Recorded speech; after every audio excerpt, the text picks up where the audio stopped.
El origen de ECO está asociado a Hugo Villela, que es el fundador además de ECO. Hugo es sociólogo, había estado haciendo una beca en Italia durante la Unión Popular, por lo tanto tiene una matriz gramsciana que está al origen de la institución. Y él hacía algún seguimiento en temas de iglesia, tenía una amistad muy sólida con José Lunati, sacerdote jesuita. Incluso tuvo un espacio de trabajo ahí en el centro del Armino, que era la biblioteca de los jesuitas, ahí a fines de los 70. Bueno, ECO se funda en el 80 y se funda con la idea de generar un centro de cultura popular. O sea, la intuición de Hugo yo creo que tenía que ver, uno, de un acercamiento a lo popular en el campo de la religiosidad, que era, yo creo, lo que hacía el seguimiento con José Donat, en fin. Pero por otro lado era la opción también de abrirse a temáticas como educación popular y eventualmente comunicación alternativa, comunicación popular.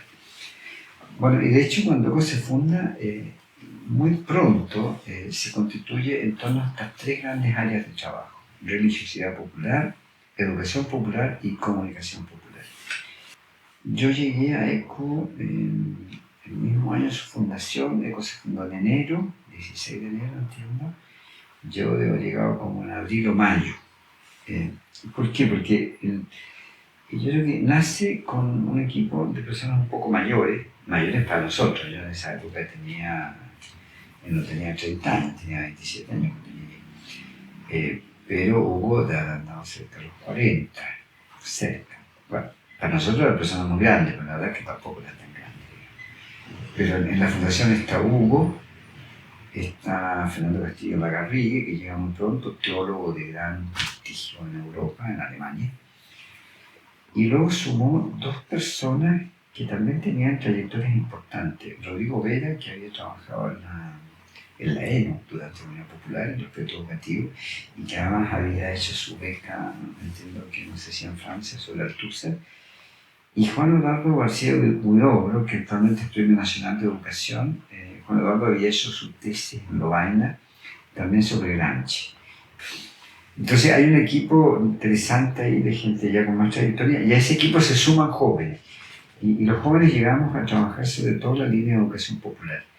Y ahí llegó Gonzalo Lamasa y Irene Augusto, que eran ambos sociólogos. Yo creo que ya habían terminado, ya estaban terminando sus carreras. Y llegamos dos estudiantes jóvenes de historia, Pedro Milos y yo. Y llegamos a ECO por una situación fortuita, porque la verdad es que nosotros de historia, digamos, jóvenes que estábamos en historia, habíamos fundado a fines de los 70 un taller de nueva historia, que llamamos, donde queríamos innovar en el campo de tipografía. Habíamos trabajado temas de historia en el movimiento obrero en la vicaría zona oeste de Santiago, con lo cual yo tenía más vínculos, y vimos en algún momento la necesidad de crear un material audiovisual, que en esa época, en la prehistoria del video documental, lo que se usaba eran diaporamas, que era una cosa de diapositivas con una banda de sonido. Y entonces supimos que se había creado una ONG que se llamaba ECO, que iba a producir diaporamas. Había una cierta moda en ese momento por los diaporamas, ¿no? Como material educativo eran muy eficientes. Entonces tomamos contacto en ECO y efectivamente nuestra primera tarea en ECO fue crear una serie de diaporamas sobre la historia del movimiento obrero. Hay ciertas cosas que yo destacaría. Uno, primero, una cuestión generacional, ¿ya?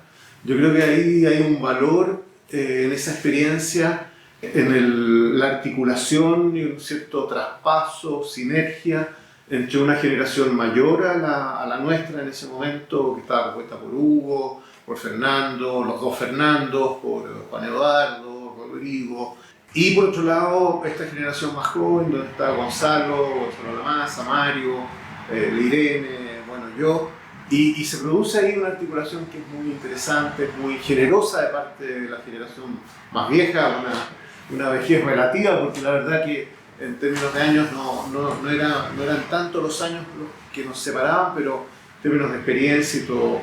Y por otro lado, esta generación más joven, que era la nuestra, que yo creo que supimos tomar toda esa experiencia y generar un aporte que es propio. Yo creo que esta generación, cuando nosotros nos incorporamos, le aportamos una renovación, una mirada quizás disciplinar también, desde la sociología, desde la historia, desde las comunicaciones, que es interesante. Entonces yo guardo como un muy bonito recuerdo de esa capacidad de trabajo intergeneracional, aportando cada uno lo suyo.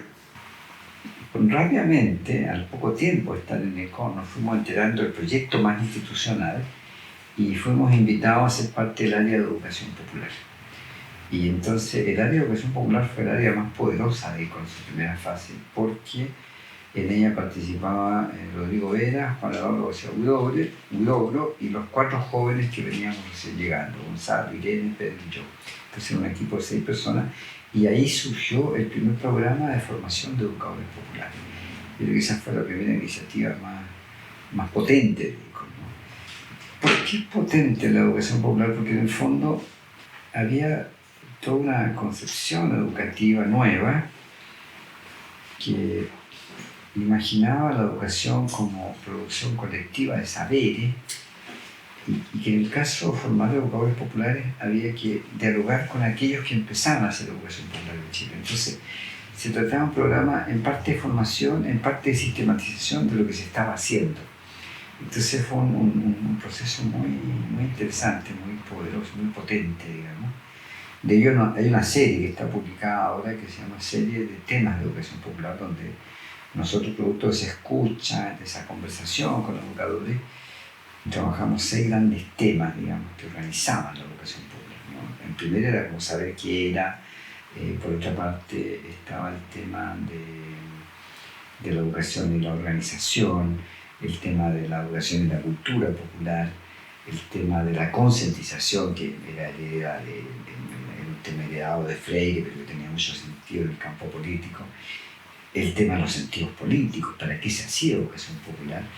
Y otro tema que también era muy relevante a la época y que estaba, yo creo que ingresando de manera también muy importante, era el tema del aprendizaje en grupos. Bueno, todos esos temas están en una serie, están en la colección 30 años, se pueden consultar en la página web del volumen 2, la educación popular en América Latina. Yo creo que esa fue una contribución muy relevante. Yo llegué a ECO el año 85 y estuve trabajando ahí hasta el año 97 aproximadamente. ECO fue una escuela de formación para mí y tuve la oportunidad en ECO de conocer un grupo de jóvenes profesionales comprometidos con las organizaciones sociales populares, la educación popular, y con ellos aprendí a vincularme con las personas, a apoyar el trabajo de las organizaciones sociales, organizaciones juveniles, organizaciones poblacionales. Aprendí a hacer educación popular y con el paso de los años, ya llegada la democracia, eso lo volcamos también en el trabajo con organizaciones sociales, con juntas de vecinos, con organizaciones comunitarias, y particularmente hicimos un trabajo muy largo en la comuna de Conchalí, cuando Conchalí todavía incluso no se dividía en las actuales comunas de Recoleta, Huechuraba, Conchalí. Entonces era un territorio amplio donde trabajamos directamente con organizaciones sociales, apoyando el proceso de democratización de esas organizaciones y aprendiendo mucho de ellos. ECO fue un espacio no solamente de un grupo de profesionales jóvenes comprometidos con los sectores populares en periodo de dictadura. ECO también fue un espacio de una comunidad de amigos que perdura hasta ahora, de solidaridad, de intimidad y de refuerzo colectivo en una época muy dura, muy oscura. Es muy contradictorio porque vivimos años muy difíciles y sin embargo ese espacio era un espacio muy fuerte de refugio. Pero no solamente un refugio hacia adentro, sino que también en vinculación con otros. O sea, buena parte de lo que hicimos ahí tenía que ver con lo que le pasaba a otras personas, lo que le pasaba a la gente que estaba organizada en grupos de derechos humanos, en comunidades territoriales, en grupos juveniles. Y bueno, yo creo que es un trabajo que perduró hasta ahora y que creo que tiene un sentido de humanidad, de trabajar juntos, de buscar sentidos colectivos que pese a que ahora ECO se acabe, yo creo que va a perdurar para siempre en el tiempo. El otro campo que también se constituye de manera relevante en esa primera etapa es el campo de la religiosidad. Y eso porque ya a fines de los 70 se ha creado una coordinadora de comunidades populares en Chile. Es decir, a fines de los 70 en Chile la Iglesia tiene está jugando un rol muy importante en la sociedad, particularmente en el campo popular. Y la novedad, digamos, de estos años es que se están gestando comunidades populares de base, comunidades cristianas de base, que al mismo tiempo ven la necesidad de encontrarse. Y hay un par de eventos en la casona de Padre Hurtado, de los jesuitas, donde va a surgir esta coordinadora a fines de los 70, 78, 79. Tienen el apoyo de la Vicaría Pastoral Obrera, y ahí empiezan a buscarse los curas que van a ser además figuras, ¿no? Como Mariano Puga, José Lunate, Ronaldo Muñoz, en fin, que son todas figuras muy relevantes de la Iglesia Popular en Chile. Bueno, eso está surgiendo y Fernando Castillo es quien va a generar los vínculos, digamos. Y la Coordinadora de Comunidades Cristianas generó una especie de secretariado, de grupo base, en fin, para lo cual ECO facilitaba su oficina, digamos, por lo tanto se encontraba en ECO. Y Fernando cumplía un apoyo teológico, digamos, o sea, fue uno de los teólogos más importantes en el desarrollo de las comunidades populares, cristianas populares en Chile. Otro elemento que yo destacaría es como lo de las famosas áreas de ECO, ¿no? Me viene una palabra que no es la más adecuada, como hay una cierta funcionalidad, o sea, ECO se desarrolla en ámbitos. Me refiero al área de comunicaciones, al área de iglesia, el área de educación. Yo agregaría también la historia como un área también específica, porque en el fondo lo que buscábamos era tratar de hacer un aporte intelectual, en el sentido amplio, que contribuyera al desarrollo y el fortalecimiento del movimiento popular.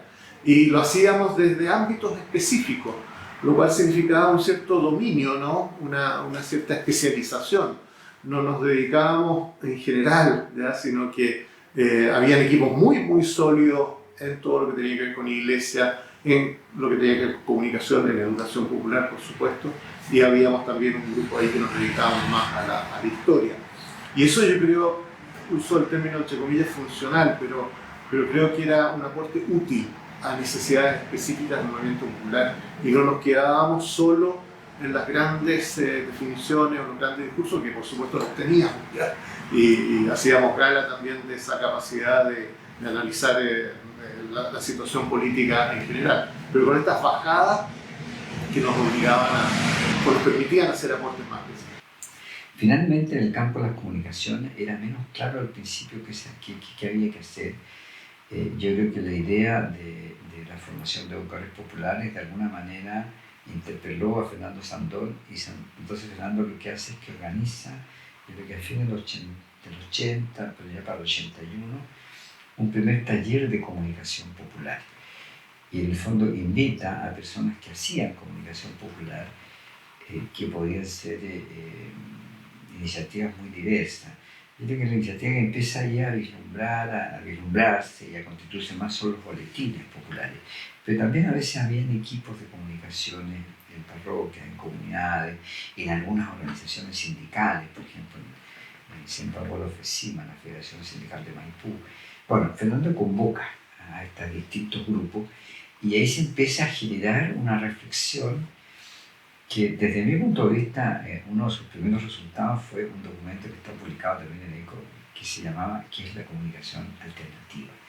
Pero empieza a emerger la noción, o a popularizarse, para eso emergió muchos años antes en América Latina, pero empieza a popularizarse en los grupos más organizados chilenos esta idea o noción de que es posible una comunicación alternativa a la comunicación dominante. Que sería hoy día un tema muy actual, ¿no? De pensar cómo contrarresta todo el poder de los medios. La diferencia de hoy es que los medios hoy son muy hegemónicos. La diferencia es que en dictadura los medios eran monopólicamente dictatoriales, trabajaban para la dictadura, y por lo tanto, en la medida que existía un movimiento antidictatorial, un movimiento social antidictatorial mayor, era posible imaginar iniciativas también mayores, alternativas a la mirada a la dictadura. Bueno, entonces ECO empieza a constituirse en estas tres áreas de trabajo, en estos tres campos: el campo de la educación popular, la religiosidad y la comunicación popular alternativa. El bichito de la comunicación popular, que después tuvo su fuerte desarrollo en ECO, lo adquirí más bien en Perú, con compañeros y colegas que ya estaban desarrollando una comunicación social de base en una perspectiva de educación popular.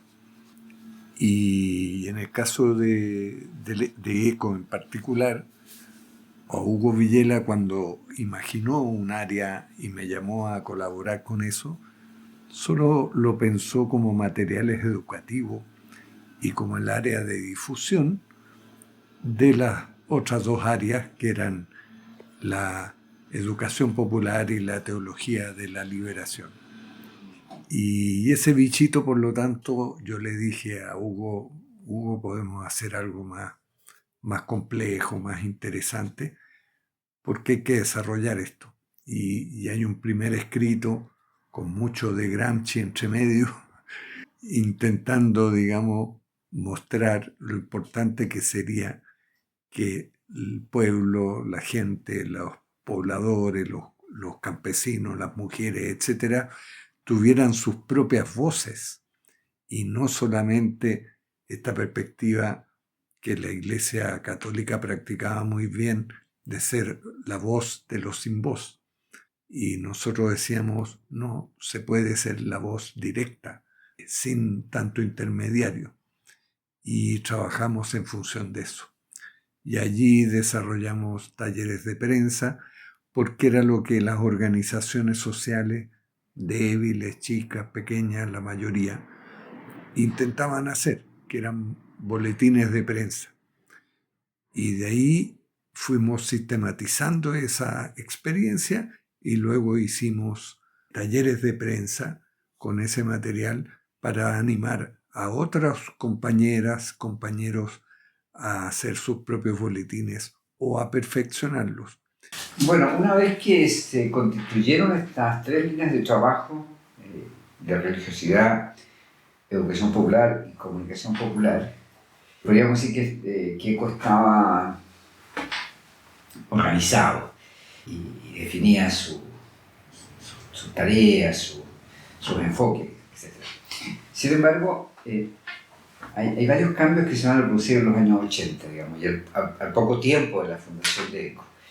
Primero, que cuando se forma el equipo de educación popular, como yo adelanté antes, veníamos los jóvenes de la época, 2 sociólogos, 2 historiadores, y en el caso de los 2 sociólogos, ellos tenían un trabajo precedente con jóvenes, especialmente en la zona sur de Santiago. Bueno, ese trabajo tuvo continuidad a través de encuentros, talleres, seguimientos, jornadas de formación, etc., que permitieron al mismo tiempo ir como generando una línea de pensamiento también sobre la cuestión juvenil, y que finalmente se tradujo en la publicación de un libro al año 85 que se llama Jóvenes, Razones y Subversiones, digamos, y por lo tanto empezó a ocupar un lugar en ese campo. La otra línea, que también complementaria a la educación popular, fue la que instalamos los historiadores, que nosotros llegamos a ECO en realidad en el 80, con Pedro Lilo, para la elaboración de unos diaporamas sobre la historia del movimiento obrero, porque estábamos trabajando temas de historia y memoria en la zona poniente de Santiago. Bueno, esta línea se amplificó con ECO y dio origen a partir del fin del 81, principio del 82, a una línea de talleres de memoria, que en esa época llamamos talleres de recuperación de la memoria popular. Y esa fue también una línea bien potente, porque nos permitió una relación muy rica con organizaciones populares poblacionales, organizaciones sindicales, organizaciones de iglesia, y yo creo que en esos años fuimos unos primeros activistas de la memoria muy dinámicos, digamos, con muchas invitaciones, trabajando en muchos lugares, digamos, ¿no? A veces un sencillo taller en un barrio de Santiago y otras veces, no sé, 2 o 3 días con los dirigentes sindicales de la región de Concepción o la región de la Araucanía, en que nos instalábamos a trabajar con estos diagramas y hacer memoria histórica en esos distintos lugares. Valparaíso también, Valparaíso, Temuco, Concepción, fueron lugares que visitamos y actividades muy sistemáticas. Los años quizás a uno le hace idealizar procesos, pero yo siento que había una necesidad de vincularse, de establecer redes, que hacía que el trabajo nuestro tuviese mucha respuesta en los territorios donde participábamos. Lo que uno observaba era, como digo, la necesidad de estar con otros, de poder construir un proyecto cotidiano, de hacer frente a las vicisitudes y poder pensar, proyectar, construir un proyecto de futuro. Yo creo que el sentido de apostar por un cambio de la situación que vivíamos nos daba mucha fuerza a todos, y eso uno lo veía en las organizaciones sociales. Pese a la oscuridad de ese tiempo, yo creo que esas experiencias y esa sensación iluminaba mucho nuestras vidas y nos hacía día a día estar dispuestos a seguir trabajando. ECO yo creo que fue una expresión muy fuerte de eso. ECO siempre estaba lleno de gente, siempre iba mucha gente a nuestra casa y esa casa era un espacio de encuentro, de discusión, de elaboración conjunta y de construcción de sueños también, que era muy importante para proyectarnos hacia adelante. Quizás el mayor cambio que se produce en el desarrollo de ECO y relativamente pronto es que el panorama político se modifica significativamente a partir del 83, cuando empiezan las protestas nacionales. Ese fue un acontecimiento inusitado, no previsto, y que modificó completamente el cuadro político chileno, digamos, porque en el fondo, a partir del 83, la oposición y el mundo popular, los sectores populares, comienzan a recuperar un papel más protagónico en la política nacional y un papel más significativo. O sea, dicho en términos clásicos, a partir del 83 la correlación de fuerza en la sociedad chilena se modificó y el pueblo recuperó iniciativa. Es decir, la iniciativa dejó de estar solo, única y exclusivamente en manos de la dictadura y empezó a ser más bien un campo de disputa, donde el pueblo tenía papeles y roles que jugar. Eso cambió mucho y nos fue imponiendo de alguna manera la necesidad de ir constituyendo una línea de análisis político. Y esa línea yo creo que recorre distintas fases. Estábamos varios implicados, pero especialmente con Gonzalo de la Maza, yo creo que los dos hicimos un poco de cabeza en esta línea. Y de hecho nuestra primera producción fue hacer un seguimiento a las protestas nacionales. Y publicamos un documento de trabajo en octubre del 83. Las protestas empezaban en mayo, o sea, a 5 o 6 meses de iniciar las protestas ya teníamos un primer producto, digamos, de elaboración de qué estaba en juego, qué estaba ocurriendo y qué estaba en juego con las protestas nacionales. Esa información después le dimos mayor seguimiento y nos llevó a la publicación en el año 85 de un libro que se llamó La explosión de las mayorías. Y la explosión de las mayorías es un seguimiento de las primeras 11, 12 protestas entre el año 83 y 84, todo ese periodo. Yo destacaría esta necesidad que existía en el momento y capacidad que tuvo ECO de responder a ella, de, no podría decir, de politizar lo social y al mismo tiempo, entre comillas, socializar lo político. En un momento en que el movimiento popular, bueno, tenía distintas expresiones, la lucha contra la dictadura, son los últimos 10 años, entre los 80 y los 90 de la dictadura, y por lo tanto esa resistencia natural, social que se generaba a nivel del mundo principalmente poblacional, pero también sindical y profesional, darle una dimensión y una proyección política, ¿no? Y por otro lado, era el periodo en el cual se estaba reconstituyendo el sistema de partidos políticos, de manera que salían un poco de la clandestinidad y volvían al espacio público, y esa reinstalación de lo político más institucional, por supuesto que requería de conexiones con lo social para que pudiera jugar el rol articulador que tiene que jugar la política y el sistema político en general. Creo que en ese sentido ese periodo fue muy fructífero, fue muy interesante, fue muy potente porque no implicó la negación de ninguno de ambas dimensiones, ¿no? Como vendría a suceder un poco después durante la transición, en que hay una negación un poco mutua también. O sea, por supuesto los partidos se institucionalizan y van perdiendo vínculos con lo social, pero también se comienza a desarrollar una realidad social que muchas veces no tiene capacidad política para incidir y bueno, y queda un poco limitada su incidencia. En las otras líneas, por ejemplo, en el campo de la iglesia se siguió apoyando a la Coordinadora de Comunidades Cristianas Populares y además ECO inauguró programas de formación de agentes de pastoral, religiosas, laicos, líderes de iglesia, en fin, y ese fue un programa bastante sistemático, por lo menos yo creo unos 3, 4, 5 años, habría que revisarlo, en que ofrecíamos un curso sistemático de formación de líderes en las comunidades, digamos.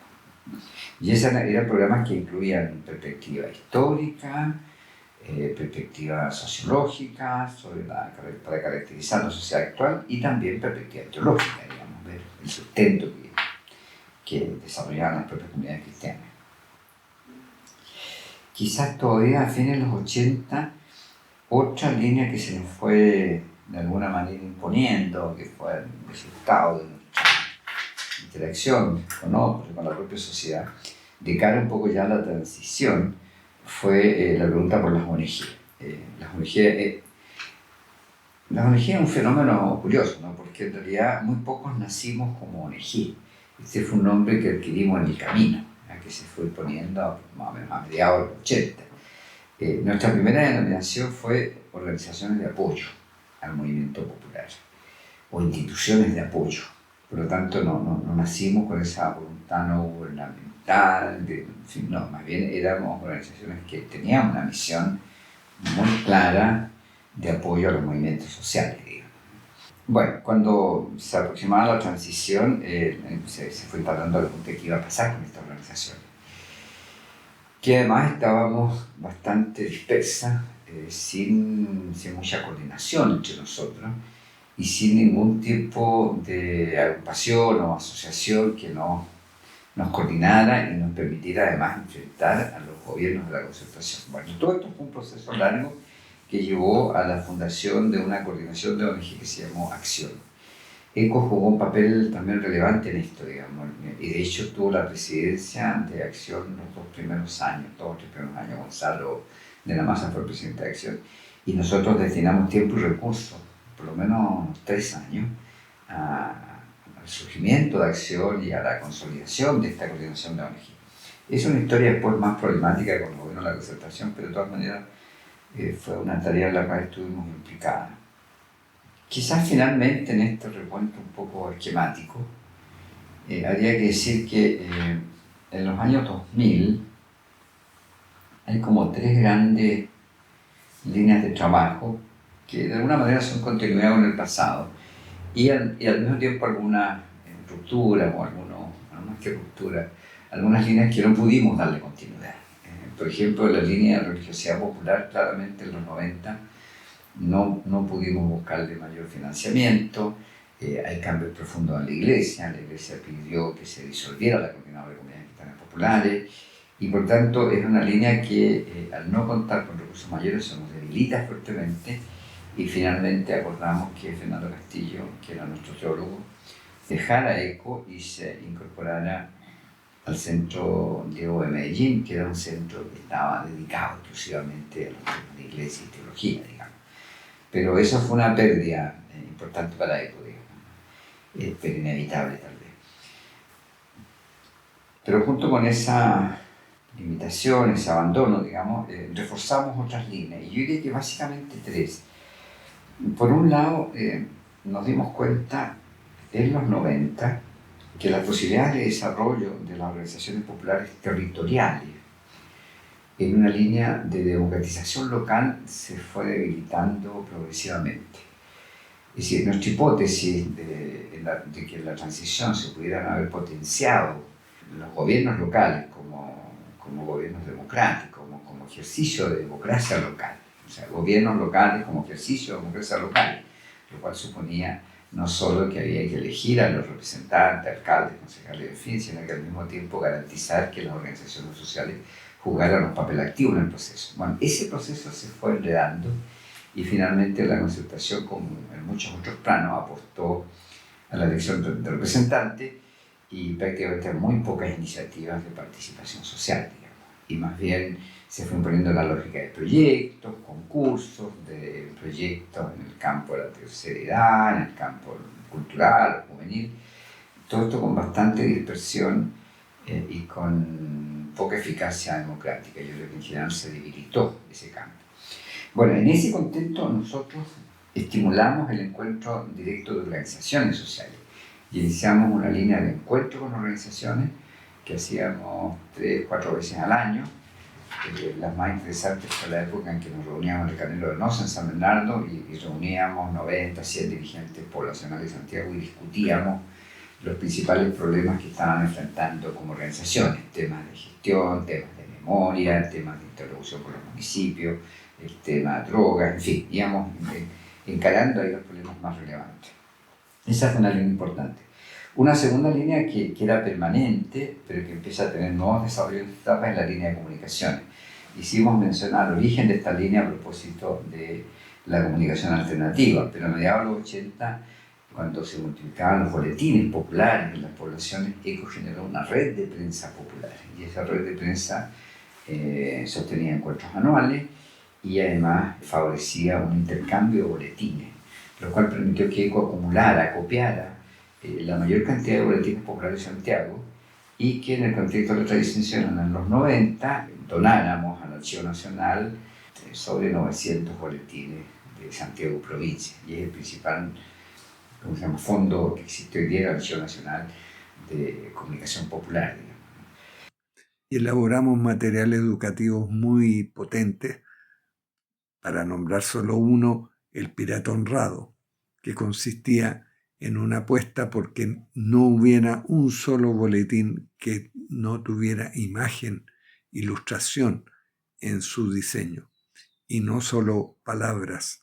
O sea, había que romper con esa tradición tan de emitir palabras, tan propia de la prensa obrera, y hacerse cargo de que la sociedad moderna usa la imagen como un gran comunicador. Y por ahí nos lanzamos e hicimos distintas iniciativas. Y el fruto brilló finalmente en la forma de una red de prensa popular que reunió, no sé, el número de boletines siempre iba cambiando, pero eran alrededor de 80, tal vez 90, y realizamos muchas tareas muy interesantes.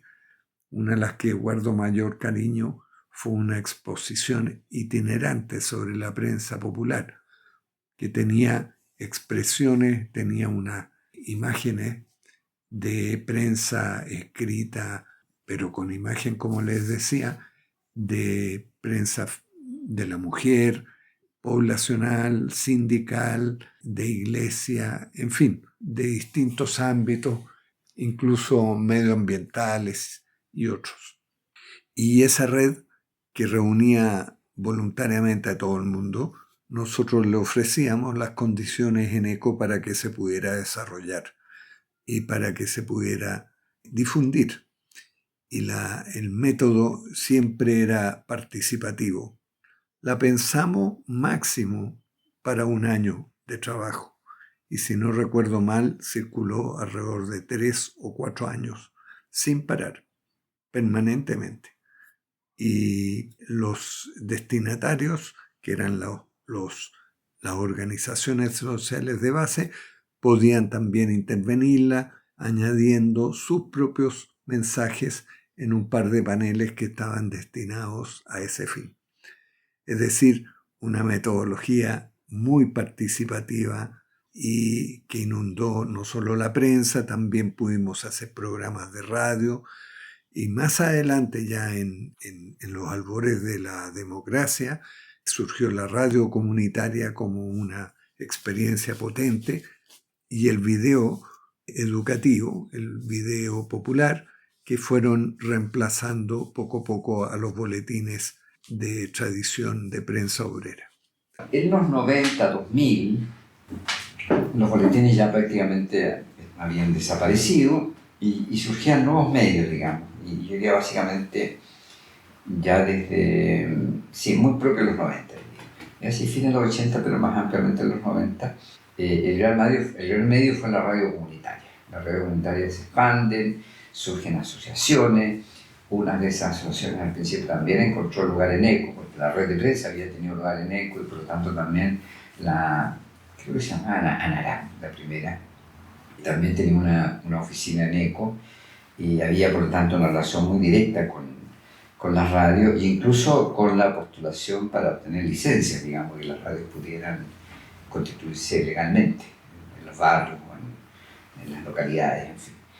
Bueno, entonces ECO siguió jugando un papel muy activo. Hacia fines de los 90 empezó a constituirse el tema de TV comunitaria, que claramente fue bastante más complejo y desde mi punto de vista con menos desarrollo. O sea, hubo una gran expectativa en algún momento que pudiera ser un medio popular muy, muy importante, pero la verdad es que desde mi punto de vista suponía costo de profesionalización que era muy difícil de sostener y por lo tanto la radio con dificultad se mantenía, pero mantener canales de TV comunitaria resultaba bastante más difícil.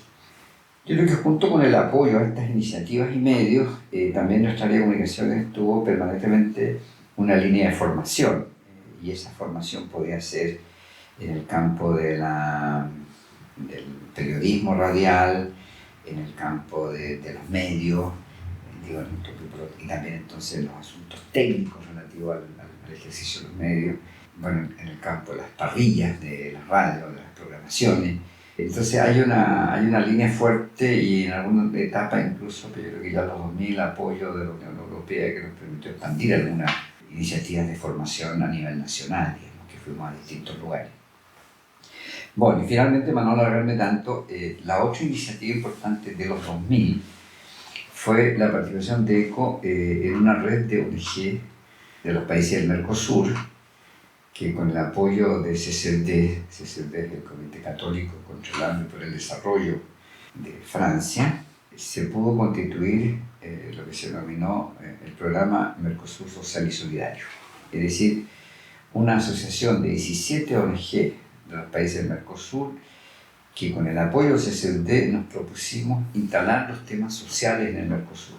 Es decir, esto ya en el contexto de la globalización, aparecía el valor de los espacios regionales, el Mercosur si bien tenía una raíz claramente economicista y en parte política, y justamente por esa misma razón nosotros percibíamos que solo podía ser más potente si era capaz de abrir una línea de acuerdos y de desarrollo social. Así, por lo tanto, nos propusimos esta tarea difícil de instalar estas temáticas. Creo que hicimos pasos interesantes, sobre todo cuando Mercosur empezó a adquirir más dinamismo en la etapa de la hegemonía progresista, ¿no? La etapa Lula, Kirchner, después que se buscó la integración de Venezuela, de Bolivia, y por lo tanto cumbre del Mercosur, me acuerdo una cumbre en Córdoba, a principios de los 2000, en que estaba Kirchner, estaba Lula, venía Evo Morales, vino Fidel Castro, que estaba vivo aún, fue Michelle Bachelet, por lo tanto había un movimiento muy interesante en el Cono Sur de América Latina.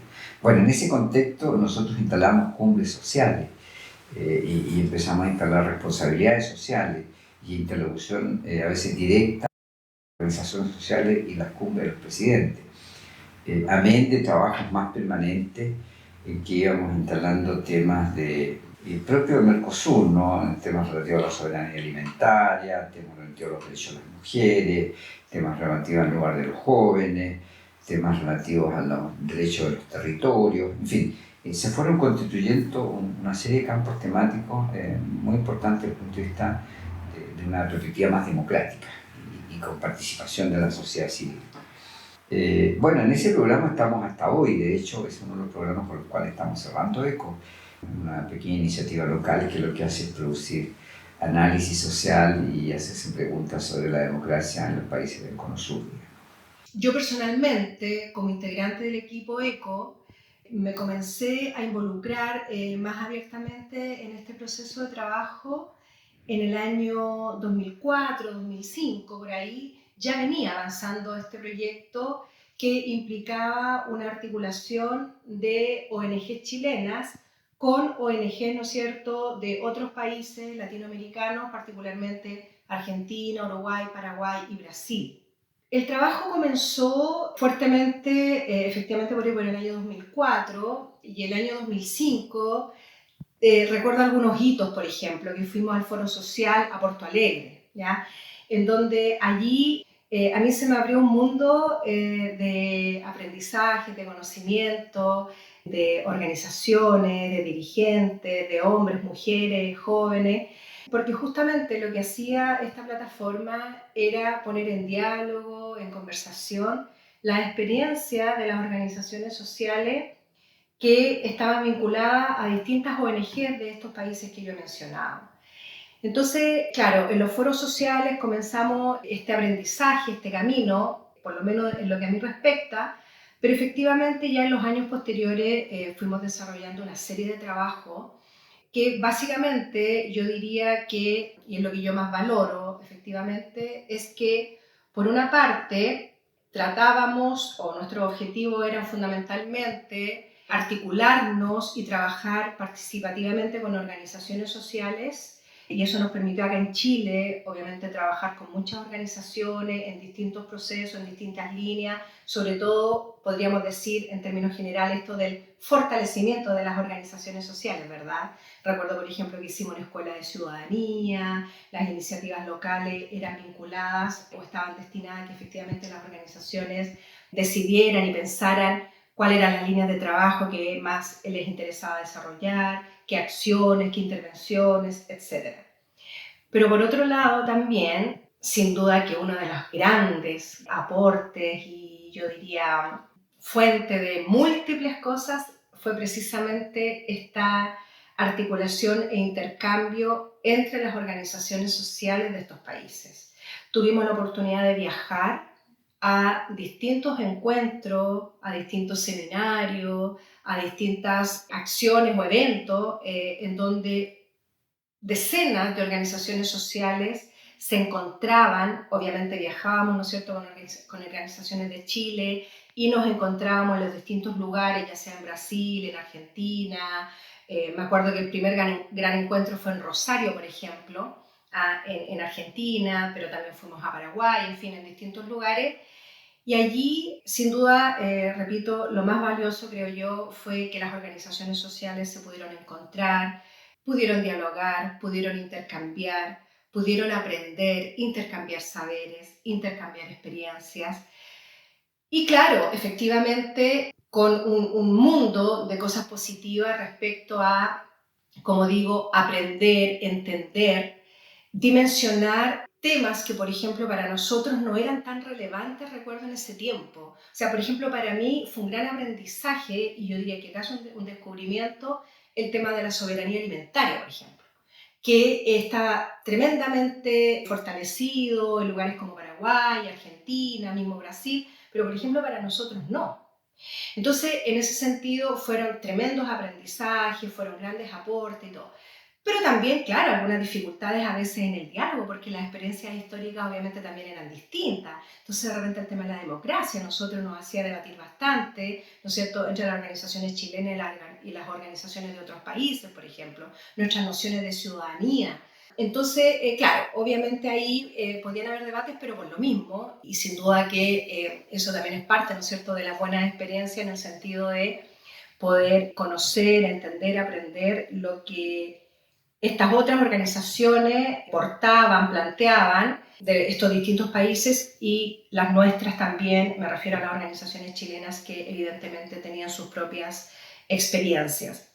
En ese sentido, creo que el programa Mercosur Social y Solidario para ECO y para otras organizaciones en Chile que también fueron parte fue tremendamente relevante, un gran aporte y bueno, y porque también nos permitió, a lo mejor es muy evidente lo que voy a decir, pero mirar al otro lado de la cordillera.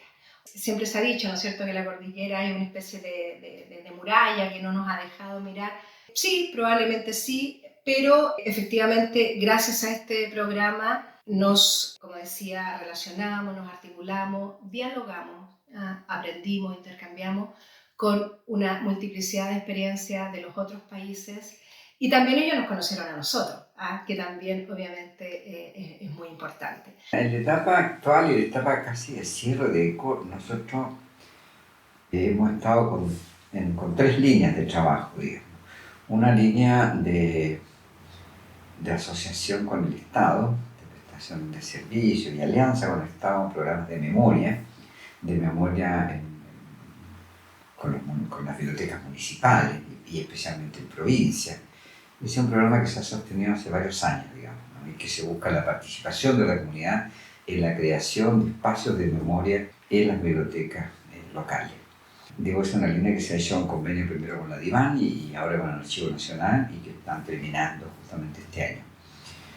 Una segunda línea en el campo de las comunicaciones se continuó con el apoyo a proyectos de comunicación popular como radios comunitarias u otras iniciativas en convenio, entre otras cosas, con alguna organización de Concepción, una organización de la Iglesia Metodista de Concepción, ahí se continúa apoyando, digamos, esa línea.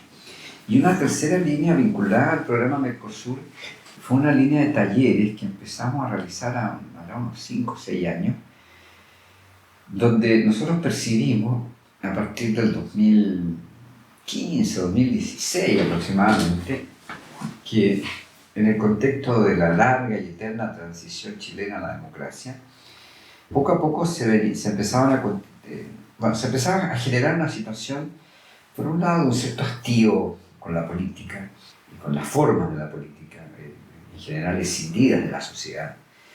Es decir, la política como monopolio del Estado y de los medios de comunicación, asociados además al Estado. Por lo tanto, se fue constituyendo una perspectiva política muy escindida, muy separada de la propia sociedad. Pero en ese contexto empezaban a surgir nuevas iniciativas colectivas. Y nosotros pronto nos dimos cuenta de que había 3 grandes iniciativas asociadas al movimiento de mujeres y en esta etapa ya que favorecieron el desarrollo de una fuerte corriente feminista que debutó fuertemente a partir del 2018, en lo que se conoció como el Mayo Feminista. Paralelamente, las luchas ambientales también empezaron a adquirir bastante desarrollo, y ya no solo como ATIMA, sino que particularmente con el MAT, el Movimiento por las Aguas y los Territorios, que empezaron a tener desarrollo no solo en Santiago, sino que en provincia. Y finalmente el movimiento mapuche, que también era un movimiento que empezaba a adquirir mucha visibilidad. Estos 3 movimientos se hicieron muy visibles en el año 2018, ¿no? Con el Mayo Feminista, con la crisis de Pichincabí en el campo ambiental y con el asesinato de Cacatillanca en el sur, de la comunidad de Moncuy. Entonces, claramente, esto que empezamos a visorar en el 2015-2016 y el 2018 ya comenzó a tomar forma. Junto con estos 3 movimientos que representaban representaron un aire fresco, digamos, y una apertura a nuevas temáticas, nuevas actorías, nuevas redes, en fin. Ciertamente el movimiento que se mostraba con mayor tradición y mayor capacidad de influir en la política chilena era el movimiento estudiantil. Y de hecho el movimiento estudiantil, particularmente los secundarios, cosa que es un tema bastante novedoso, digamos, ¿no? Porque son los secundarios los que se expresan en el mochilazo del 2002, en la Revolución Pingüina del 2006, en el gran movimiento estudiantil del 2011, y los que ponen la chispa que hace estallar la sociedad en el 18 de octubre de 2019, o sea, el estallido social, donde muchos actores cumplen papeles muy activos, quien hace detonante el movimiento son los secundarios. Por lo tanto, hay nuevos actores sociales, nuevos movimientos que al mismo tiempo son portadores de nuevos saberes, de nuevas demandas, de nuevas proposiciones de cambio social, en fin. Entonces, a nosotros nos parece que la principal novedad política que vivía Chile o que ha vivido Chile en los últimos 5 o 6 años tiene que ver con el desarrollo de los movimientos sociales. Para mí, ECO siempre tuvo muy buenas ideas muy pertinentes, muy creativas en el sector de la comunicación. También la capacidad de ECO a hacer una mediación, a poder articular organizaciones, territorios diferentes, generar diálogos entre personas, entre organizaciones que a veces tienen culturas muy diferentes y cuesta a veces construir. Hablar de articulación o de construcción regional no siempre es fácil. Y yo creo que ECO y la gente de ECO tenía esa capacidad a tejer lazos, a poder articular las opiniones y a construir de verdad una región, a construir puentes entre todos estos actores. También me llamó la atención que siempre vi a ECO estando muy a la escucha de los movimientos sociales y de lo que estaba pasando. Para mí, ECO no estuvo así viendo el pasado y viviendo del pasado como lo pueden hacer a veces las organizaciones. Para mí, ECO siempre se actualizó o intentó actualizarse escuchando los movimientos sociales, tratando de entender lo que estaba pasando en la sociedad chilena, en los movimientos sociales chilenos, y hubo eventos muy fuertes esos últimos años. Entonces, esa actitud de escucha de los movimientos sociales me pareció siempre muy valiosa. Yo soy Martín Villon, encargado de proyectos para el Cono Sur en la ONG francesa CCFD Terre Solidaire. En el CCFD hace años, décadas, que mantenemos relación con ECO en Chile. Ha sido una relación de muchas enseñanzas, de mucho acumulado. Ha pasado por varias personas. Yo me uní un poco a esta relación, pero me di cuenta realmente de la riqueza de las personas que viajaron, vivieron en Chile desde Francia para conocer las luchas, los movimientos sociales, la realidad de este país. Un país que siempre ha tenido mucha importancia en la historia social y de luchas desde Francia, por su contexto histórico, por la diáspora también chilena que existe en Francia. Y valoramos mucho este papel de vinculación que ha tenido ECO, este papel también de acercarnos a la realidad de los movimientos sociales, de ubicarnos también sobre la sociedad chilena, sobre sus etapas, entender mejor el contexto, y nos parece siempre clave mantener esta mirada crítica de la sociedad para tomar el pulso y para también tener miradas cruzadas. Desde Europa, desde Francia, ciertamente un contexto muy distinto, pero con desafíos comunes. Entonces, más recientemente, los análisis de la revista Calicanto, tanto sobre el estallido social como sobre el proceso de la nueva Constitución, han sido realmente muy importantes para nosotros para entender la situación compleja que atraviesa el país. La noticia del cierre de ECO ha sido triste, pero también queremos celebrar y valorar mucho este acumulado, esta transmisión que se ha dado también entre generaciones, y hemos sentido en nuestra red de voluntarios y voluntarias también que varias personas habían podido acercarse a esta realidad chilena gracias a ECO. Así que bueno, otra página se escribe hoy, pero estamos también con muchas ganas de celebrar, de seguir difundiendo y de aprovechar esta mirada de la sociedad chilena que ha podido compartir ECO.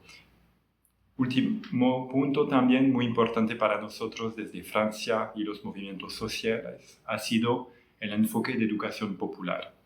Un concepto que, claro, no siempre se manifiesta y se habla, pero también en las actividades de ECO hemos podido ver cómo se encarna. Así que este legado de la educación popular que queremos también nosotros seguir transmitiendo ha sido para nosotros de mucha enseñanza. Gracias, merci ECO y hasta la próxima. Si uno piensa más específicamente en el área de educación popular, yo creo que ahí, bueno, fue el periodo de la educación popular, el periodo dorado, de gloria, no sé cómo llamarlo, pero en donde estamos en presencia de un movimiento que es regional, ¿verdad? Que no pasa solo en Chile, sino en América Latina, y ECO también ahí supo vincularse a eso, y en donde lo que se buscaba era potenciar el desarrollo del mundo popular, poniendo en el centro su capacidad de entenderse a sí mismo como un sujeto que aprende y que al mismo tiempo es capaz de no enseñar, pero también de influir. Y lo último, que es más o menos quizás de perogrullo, pero es el aporte de ECO a la democratización de este país. O sea, esa contribución, por lo menos hasta el retorno de la democracia, hasta los años de los 90, fue innegable, que hicimos un aporte, no solo quienes trabajábamos en ECO, sino que ECO y las organizaciones populares con las cuales nos vinculábamos y de las cuales aprendíamos y nos enriquecíamos y al mismo tiempo intentábamos aportar.